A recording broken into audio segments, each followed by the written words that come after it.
Je vous remercie de vos questions d'avance. Merci. Thank you very much for your presentation. Je vous remercie pour votre présentation. J'ai été très intéressée par votre point de vue sur les études ariales et je me demande s'il faut comparer les études ariales entre l'Europe centrale et d'autres régions parce que l'ouverture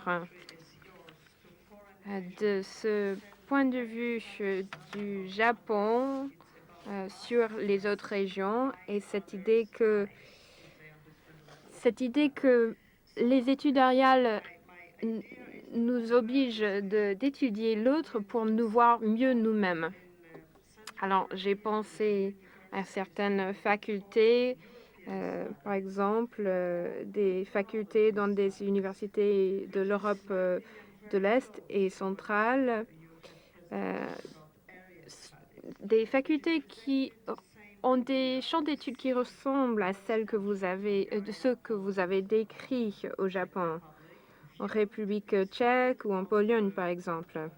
Ces facultés essaient de voir la civilisation de manière plus large pour distinguer la culture qui est propre à leur pays et la culture telle qu'elle est perçue par d'autres pays. Vous avez beaucoup parlé de l'interdisciplinarité. Moi, j'habite ici en France, je travaille ici et je suis très intéressée par les défis auxquels font face les chercheurs français en ce qui concerne la perception de la culture française par l'autre, par des non-français. Nous avons parlé de ce sujet hier, c'est-à-dire les difficultés en essayant de créer des études de la France, parce que cela existe ailleurs, mais pas forcément ici. Pas au moins au sein des universités françaises. Alors, qu'est-ce que vous pensez de cette comparaison entre le Japon et l'Europe de l'Est ou centrale aujourd'hui? Thank you very much. Je vous remercie. Thanks to the organizer. I have Et je this today, but remercie yesterday I didn't. les organisateurs couldn't, pour ce casque qui me permet join the d'écouter discussion. la And thank you traduction for parce the, qu'hier, je n'ai pas pu tout comments and suivre. questions. Je vous remercie As pour for the votre question et votre difficulty of commentaire. En ce qui interdisciplinarity, concerne this la is a difficulté very big issue d'interdisciplinarité, in Japan c'est as une well. grande And, question of course, d'actualité au Japon aujourd'hui. professors of, Bien sûr, for example, les faculty of, professeurs de la faculty faculté of de literature, they would littérature never, agree with this kind of ne seraient interdisciplinarity. jamais In d'accord Japan, avec I mean, not cette here maybe, caractérisation. but, and Peut-être the ici, mais point pas is là-bas. that I wanted to Ce que make is j'essaie that à dire, someone c'est like que me is educated moi, je this way, suis to bien get éduquée. disciplinarity and C'est-à-dire, innovative way of thinking. j'ai So beaucoup how can été I- exposée can à I ce be concept like d'interdisciplinarité. discipline-oriented Alors, scholar comment est-ce que je without pourrais être un having chercheur as such?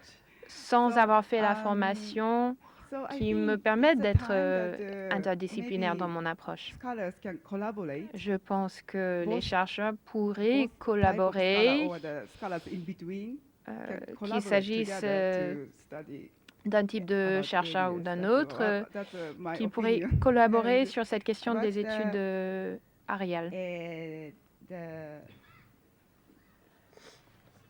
The Japanese study. You mean the French study En in ce qui France? concerne We have a les études du very thick Japon au Japanese Japon et I les think études de it's la because, France en like France, a discipline of history, for example, le fait came from que the nous West. avons des But, études du Japon, we had like a cela est le Chinese fruit Japanese des relations tradition of learning entre le Japon et le monde as, occidental, parce in que ces guided- études in, sont venues de from the l'Occident. native learning style. So Nous I avons un think mélange the university des in Japan kept traditions the d'apprentissage section for the traditionnelles Japanese- not Japanese study, but the Japanese et history. les universités ont gardé And, cette idée And, des études sur le like, Japon, sociology for Japan, qui était or venue something d'ailleurs, like that. But, but, c'est-à-dire la sociologie area du studies Japon, par for exemple. Japan is a very new one. Mais le champ, la discipline des études ariales est récemment arrivée au Japon. Le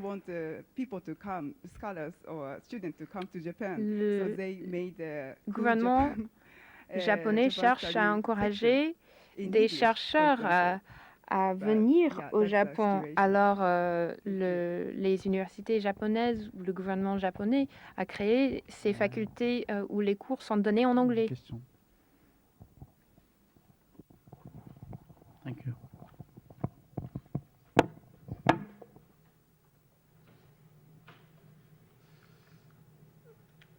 Oui, donc j'avais une question pour d'abord pour le professeur Goto. Donc vous venez de parler de l'idée d'exception japonaise. C'était très à la mode dans les années 30. On commence à découvrir en France les écrits de Nishida Kitaro. Est-ce que on parle encore de l'idée de Kokutai aujourd'hui au Japon? Est-ce que la vision des aires culturelles continue de distinguer radicalement le Japon du reste de l'Asie? Ou est-ce que vous pensez davantage la Chine et le Japon d'un même mouvement, comme on a pu le faire au XIXe siècle? Est-ce qu'un auteur comme Fukuzawa Yukichi est toujours lu au Japon, qui est quand même un des auteurs qui le premier a écrit sur l'Occident, pas toujours en termes très sympathiques d'ailleurs pour nous. Et puis j'avais une question pour Bruno Racine. Est-ce que vous préférez État-civilisation, donc la notion de Gumar, ou celle de nation hétérogène d'Appadurai pour décrire l'Inde? You want me to translate? So, sorry. Thank you very much for the question. Je vous remercie pour votre question. En ce qui concerne local thinkers and ces philosophers, écrivains, ces philosophes, par exemple Nishida Nishida Takaro, and Fukuzawa je Yukichi, crois for que vous avez example, dit, et Fukuzawa Yukichi. there are people working on them, but Il y a des it's chercheurs not, qui travaillent sur in ces the sujets-là. new Japanese studies. Mais cela ne fait pas It's partie like des in the études sur le philosophy, Japon Japanese les plus philosophy récentes. kind of, Cela fait in the- partie de in la kind, philosophie, Japanese philosophy si vous section. voulez, And of course, we des study, facultés de like, la for us philosophie. in Japan, study Japanese history Bien from, sûr beginning qu'au of Japon, the nous school, étudions like, l'histoire elementary school up to, du Japon junior à high, partir high school, du plus and, jeune âge. in the universities.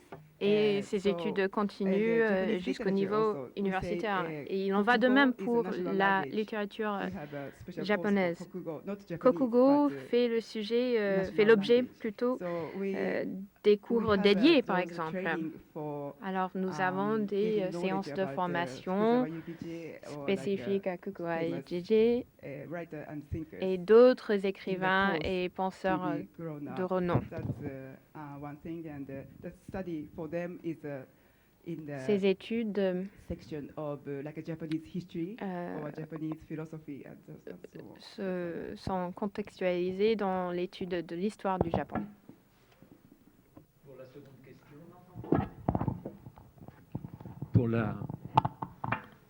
Pour la seconde question portant sur cette double perspective, est-ce que ce que donc Kumar appelait ou proposait d'appeler un État-civilisation, ou bien quelque chose de beaucoup plus fragmenté,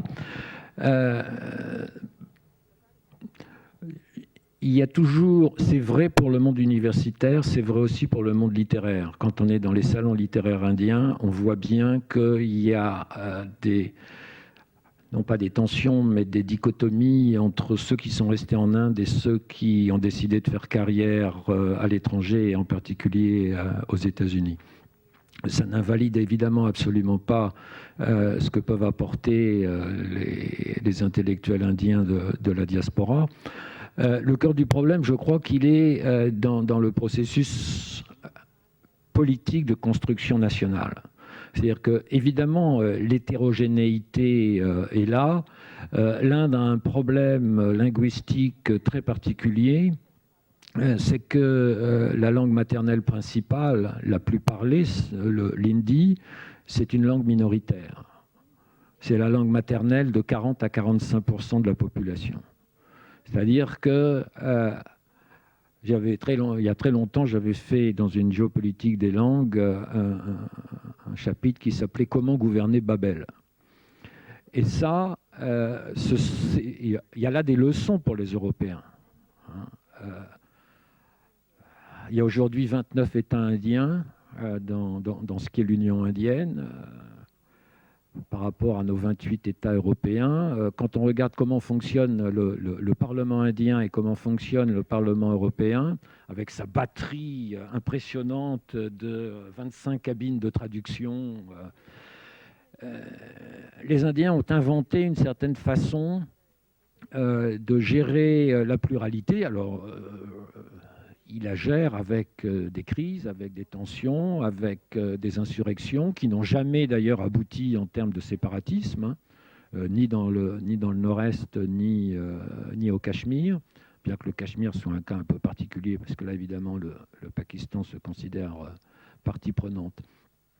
Ce qui est important, ça a été la construction d'un discours qui est antérieur à l'indépendance, mais qui s'est poursuivi après, et surtout, je crois, qui s'est poursuivi dans le cadre d'une démocratie parlementaire.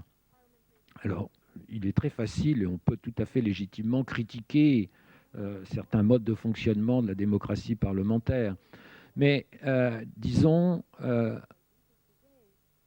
le sentiment national, il est comme partout. Il se construit sur des faits, il se construit sur des récits, il se construit sur des manuels scolaires, il se construit sur des discours politiques et il se construit sur des systèmes de représentation, entre autres médiatiques. La vraie question, c'est est-ce qu'on se construit en soi ou est-ce qu'on se construit contre quelqu'un d'autre? Et là, il y a évidemment une certaine... je veux dire, le parallèle entre l'Inde et le Pakistan n'est pas un vrai parallèle, puisque là, on voit bien que dans la construction du discours national pakistanais, on est pris entre l'islam, qui normalement a une vocation universelle, et donc au sein de l'islam, il y a bien ce débat entre le nationalisme, l'islam dans le cadre d'une république islamique, et puis l'islam de l'Oumma. Alors, je ne vais pas ici faire la distinction entre les talibans afghans qui seraient plutôt nationalistes avec Al-Qaïda qui serait internationaliste, et sans parler évidemment du nouveau calife qui par définition est totalement internationaliste. L'Inde n'a pas absolument besoin comme ça peut être fait au Pakistan, de se construire contre, et entre autres contre un voisin hégémonique, puisqu'elle-même est plus ou moins hégémonique, même si elle a des relations éventuellement difficiles avec des voisins qui ne sont pas uniquement le voisin pakistanais. Mais le concept de Kumar sur État-civilisation, c'est un concept qui n'a pas vraiment pris, en réalité. Mais ça méritait mention et ça méritait qu'on s'y arrête, dans la mesure où c'est un écho, d'une certaine façon, parfait des interrogations qu'on peut avoir sur ce qu'est une ère culturelle et sur la validité du terme de civilisation, parce que, évidemment, il fut un temps, il n'y a pas si longtemps que ça, où civilisation était un mot plutôt malvenu. Aujourd'hui, quand se crée une institution comme la BULAC, le C de BULAC, et ça n'a posé de problème apparemment à personne, c'est le C de civilisation. Donc, ce qui est intéressant là, et alors, si on renvoie ça vers la Chine, j'avais 3 ou 4 diapos, mais je n'ai pas voulu rallonger, sur les panneaux qu'on trouve en anglais et en chinois le long de la frontière himalayenne entre l'Inde et la Chine, dans un climat de suspicion donc, que chacun connaît, puisqu'en plus il y a un contentieux frontalier. Le panneau les panneaux disent deux vieilles civilisations pour une coopération, etc. etc. Ce sentiment de faire partie d'une civilisation, c'est extrêmement prégnant. Mais après, c'est une question d'échelle, de moment, de circonstances, à quel niveau sont les luttes politiques. Évidemment, le sentiment de faire partie d'une civilisation indienne n'empêche absolument pas qu'il puisse y avoir des tensions internes, d'où la légitimité aussi de la définition d'Arjuna Paduré. Et là, finalement, on se retrouve dans quelque chose qui est très indien, qui est très culturellement indien, c'est-à-dire, c'est pas ceci ou cela, c'est les deux à la fois. Et ça, c'est... il y avait un moment, le ministre de l'enseignement supérieur indien est venu faire une visite à Paris, du temps où les nationalistes hindous étaient au pouvoir. Il est venu rencontrer les indianistes. Je termine avec cette anecdote. Et certains de mes collègues indianistes purs et durs pensaient lui faire plaisir en disant, vous voyez, on travaille aussi sur les textes sanscrits, sur ceci, sur cela, etc., et pas simplement sur la sociologie urbaine. Et lui, qui était professionnellement prof de physique à l'université avant de devenir de facto un idéologue, parce que quand on est dans un gouvernement de ce type, à la fonction enseignement supérieur et recherche, c'est un poste idéologique. C'est lui qui va piloter ce que va être entre autres l'enseignement de l'histoire. Et sa réponse épistémologique, c'était « Oui, mais vous ne pouvez pas vraiment comprendre parce que vous êtes des cartésiens alors que nous sommes des holistes. » Bon, il avait tout dit d'une façon totalement caricaturale, mais Dieu merci, tout le monde en Inde est loin d'être aussi caricatural que la réponse fournie par cet ancien ministre.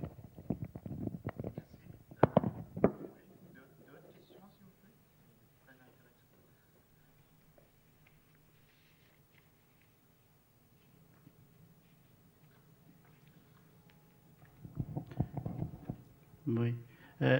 J'aurais une question pour donc Jean-Luc Racine.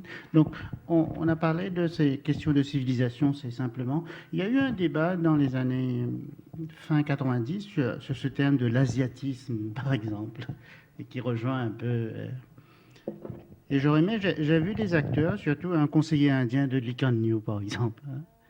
Et là, vous avez parlé de Pankaj Mishra, qui est surtout un journaliste, si je comprends. Un essayiste. Hein, et donc, et vous croyez que ces intellectuels indiens participent avec d'autres intellectuels d'autres pays, hein, de la Malaisie ou d'autres pays de l'Asie, à ces discours de l'asiatisme? Parce qu'on a oublié un peu ce terme de l'asiatisme. Oui. Oui. Il se trouve que j'avais fait partie Oui, au moment, parce que ce débat s'est cristallisé au moment où est né ce qu'on appelle l'ASEM, hein, c'est-à-dire Asia-Europe Meeting, donc un grand dialogue entre Europe et Asie. Les Indiens, en gros, se sont tenus à l'écart de l'asiatisme, qui avait été mis en avant par des intellectuels japonais et très soutenus par le Premier ministre malais de l'époque, et Lee Kuan Yew. Alors, le Malais faisait un peu fausse note dans l'affaire parce que finalement, et je pense que c'est pour ça que les Indiens ne se sont pas vraiment sentis concernés par ce débat, l'asiatisme tel qu'il avait été donc mis en avant, c'était finalement l'Asie confucéenne. Se greffer là-dessus des intellectuels malais, donc beaucoup plus sensibles à l'islam, mais le point fort du débat, c'était finalement, il y a un autre modèle d'organisation socio-politico-économique, idéologique et que sais-je, que celui de l'hégémonie occidentale. Et cet autre modèle, il s'inscrit dans l'épaisseur de l'histoire. Et c'est celui de l'Asie, avec entre autres, je caricature et je parle sous le contrôle de ma voisine, c'est celui où les relations sociales sont complètement différentes, où il y a le respect pour les anciens, où la famille n'est pas dans cet état de décomposition morbide que l'on voit en Occident, etc. etc. Les Indiens se sont tenus un peu à l'écart, mais c'était dans les années 90. Or, les Indiens dans les années 90, et là on recoupe ère culturelle et géopolitique, ils étaient encore mis un peu de côté. Au sein de l'ASEAN, ils étaient dans la catégorie des observateurs. Il a fallu que le taux de croissance indien monte à 9% 3 années de suite, en 2003-2005, pour que là, on vienne chercher l'Inde en disant « Ah ben venez, soyez un des membres fondateurs de ce qu'on appelle le East Asia Summit ». Or, moi, mon analyse, si vous voulez, par rapport à cela, c'est qu'il y a évidemment un certain paradoxe, mais qui s'explique dans ce qui était la position de retrait indienne par rapport à l'asiatisme, c'est que ça s'est passé dans cette décennie décisive pour l'Inde, marquée à la fois en 1991 par une affirmation d'une certaine réforme économique qui voulait dire on arrête le protectionnisme et on s'ouvre au monde, parce que finalement la globalisation peut être un problème, mais c'est aussi un atout. Et puis en 98, contre les principes dominants mondiaux du moment, les essais nucléaires indiens, qui là sont évidemment une affirmation stratégique. Et cette décennie, celle qui, dans ma lecture des choses, fait passer du post-colonial au post-post-colonial, c'est celle aussi où, si j'ose dire, l'Inde rejoint l'Asie, ou au moins elle rejoint l'Asie dans les systèmes de représentation qui sont des systèmes de représentation à la fois occidentaux et asiatiques au sens Asie-Pacifique. Puisque quand on parle Asie dans les années 90 ou avant dans les cercles français, l'Asie c'est la Chine, le Japon, puis après les nouveaux États industriels, les tigres asiatiques, etc. L'Inde, elle est quelque part enchâssée dans son monde à soi, dans son ère culturelle, mais aussi pas vraiment sortie du sous-développement. Faut dire que les réformes économiques de 91, ça a mis une décennie pour avoir des résultats. Or, et on le voit aujourd'hui avec un concept qui est né en Australie, mais qui a fait fortune, qui a été repris par les stratèges américains de la 7e flotte, le concept d'Indo-Pacifique, qui au départ est un concept biogéographique, les espèces végétales, etc., et qui est devenu un concept géopolitique. Ce concept d'Indo-Pacifique témoigne parfaitement de ce qu'est cette réintégration de l'Inde en Asie, mais en même temps, ce que les diplomates indiens et les observateurs indiens définissent comme étant leur voisinage étendu, c'est la formule, hein, Extended Neighborhood, c'est Lord Curzon. C'est-à-dire que fondamentalement, ça va d'Aden jusqu'à Singapour, du détroit d'Ormuz au détroit de Malacca, de l'Asie centrale jusqu'à la moitié nord de l'océan Indien. Donc l'asiatisme est en quelque sorte un moment, mais évidemment la réflexion sur ce qu'est l'Asie, et ça m'intéressera d'entendre tout à l'heure ce qui sera dit dans la perspective russe sur l'Eurasie ou l'eurasianisme, puisque là on a aujourd'hui un type de construction idéologique, l'eurasianisme, qui d'une certaine façon fait écho à ce qu'avait été l'asiatisme dans les années 90.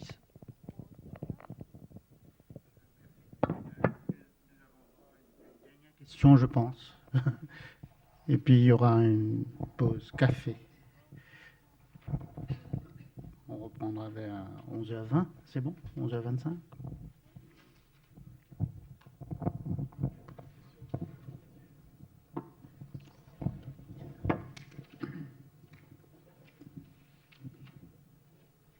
Oui, une question pour Jacques Potier. À la fin de ta communication, tu as bien montré l'importance des communautés ethniques vivant aux États-Unis dans la détermination finalement des intérêts pour les aires culturelles. Est-ce que ça ne risque pas d'entraîner certains déséquilibres en fonction du prorata des dites minorités. Je pense évidemment à celle qui m'intéresse le plus, celle des hispano-américains. Où est-ce que ça ne joue pas, ce type de choses? Est-ce qu'il y a un intérêt à peu près égal pour toutes les aires? C'est ça le sens de ma question. C'est un peu difficile de répondre d'une façon générale. Je pense que la situation va être différente en fonction de la population, des proportions de population originaires de ces différentes aires dans les différents coins des États-Unis, naturellement. Donc il y a une donnée démographique dans le développement des études d'aires culturelles. C'est effectivement aussi un moyen de donner une visibilité, de donner une identité aux différentes ethnies composant l'ensemble américain. Donc je ne vois pas comment donner une réponse générale. C'est une bonne question. Je ne pense pas que les latino-américains sont au risque de disparaître du paysage. Est-ce que je peux ajouter, tout en n'étant pas américanisme, un point de vue, oui, qui touche sur les études indiennes aux États-Unis? À mon sens, il y a deux logiques. Il y a la logique qu'on peut appeler géopolitique que vous aviez évoquée, à savoir l'Inde émergente, elle a besoin d'être étudiée. Donc, dans toutes les grandes universités de l'Ivy League et d'autres, on trouve des centres d'études indiennes. Et puis après, il y a, et alors là, évidemment, c'est extrêmement américain et pas du tout français, les personnes qui créent des chaires sur fonds privés pour encourager les études sur ceci ou sur cela. Et donc les Indiens, soit Indiens d'Inde, soit Indiens de la diaspora, ont multiplié comme ça des chaires pour renforcer des centres d'études, par exemple à Penn, à l'université de Pennsylvania, il y a un institut d'études avancées sur l'Inde. Ils font d'ailleurs la même chose en partie en Grande-Bretagne, puisque maintenant à King's College, il y a un institut indien qui s'est créé autour d'une chaire sur financement privé. Et là, on est dans un modèle évidemment anglo-saxon où tel migrant de première ou de deuxième génération qui a réussi va inscrire son nom parmi les donateurs de l'université XY avec une chaire dévolue à son pays d'origine. Il peut aussi y avoir une politique d'État, et là je dépasse un petit peu la perspective américaine, c'est-à-dire que par exemple, certains d'entre vous le savent peut-être d'ailleurs, le gouvernement coréen, par exemple, encourage financièrement l'installation de centres d'études coréennes un petit peu partout en subventionnant largement les universités qui voudraient en installer.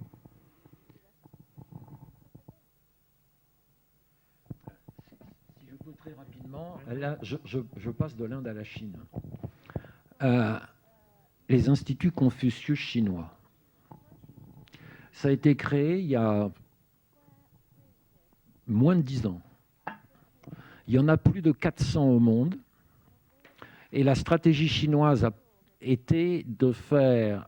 on focalise sur l'enseignement de la langue, mais plutôt que de créer au sein de l'Institut culturel chinois de telle ville un département d'études du chinois, on crée l'Institut Confucius au sein des universités existantes. Donc là, c'est de l'entrisme habile du soft power par l'enseignement de la langue. Et ça ne veut pas dire nécessairement que le gouvernement chinois va ou ne va pas fonder des centres d'études sur la Chine. Là, la stratégie, c'est l'enseignement de la langue. Et finalement, on ne va pas au-devant des étudiants, on va là où les étudiants sont déjà là. Et c'est un succès fulgurant.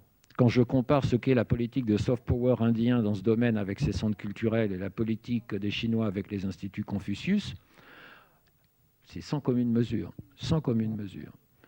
Et c'est assez habile. Merci. Donc on termine la première moitié de cette matinée.